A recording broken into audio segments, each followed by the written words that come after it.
For all the politics, when it boils down to it, Australia only consists of three people. People who are born overseas, and in many cases, people born overseas and their immediate descendants who have one or more parents born overseas are generally covered by a multicultural strategy or action plan or similar. People born overseas and their children make up more than 50% of the Australian population now, but you wouldn't know it if you look at major political, social, financial and other decision-making institutions in our country. The second group of Australians are First Nations peoples. They may have been born overseas or in Australia, but they are the first people of this country. They've consistently said that they're not part of a multicultural agenda, and at a local government level, First Nations inclusion strategies includes a reconciliation plan as the foundation piece. But there is another group of people who are often forgotten when we create policies and strategies for First Nations peoples and people born overseas.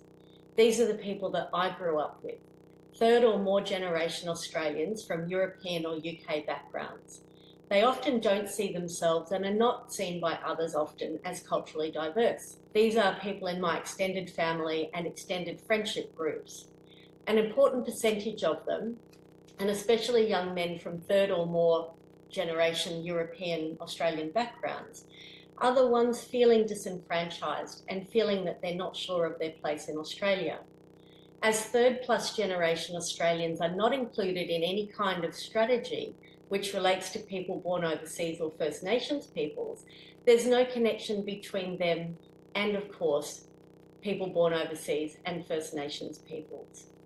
If we don't make a place for everyone in our strategies, and especially for third plus generation Australians, how do we know who they are and what they think, what they want, or how they can be supported by and be supportive of social inclusion and cohesion frameworks? That's why an intercultural policy, strategy, framework, action plan that includes these groups in Australia is critical now to the outcomes of your work in 5 or 10 years' time, and to the community that your children or grandchildren or nephews and nieces live in over the next 50 years. How you and your council manage and plan for cultural diversity right now is a model for how well your community will come together and live harmoniously in 2030 or 2040 or 2050. So if 2 out of 3 groups in Australian society don't consider themselves part of the multicultural framework, and they're left out intentionally from that framework, how can we create a cohesive and inclusive Australia that's fit for the future? I feel like we're working harder, not smarter, and that we're rowing against the tide of social inclusion and cohesion. Social inclusion and cohesion aligned across your council. What's the intercultural business strategy of your economic development department?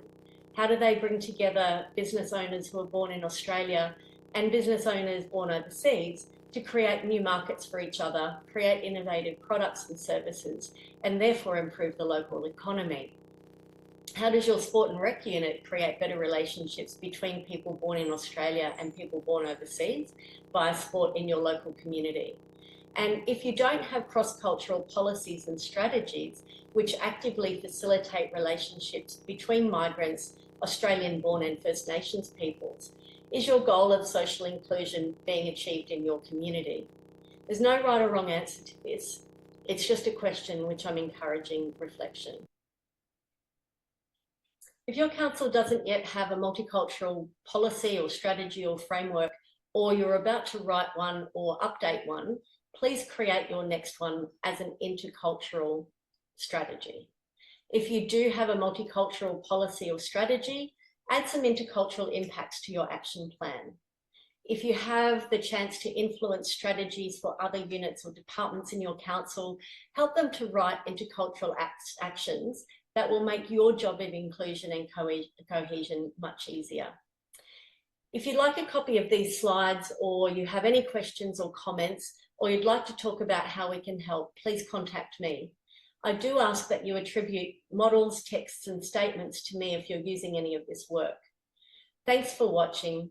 You're welcome to link with me on LinkedIn, and please read my LinkedIn articles so you have a more comprehensive understanding of the thoughts and models that are behind this presentation. Thanks once again.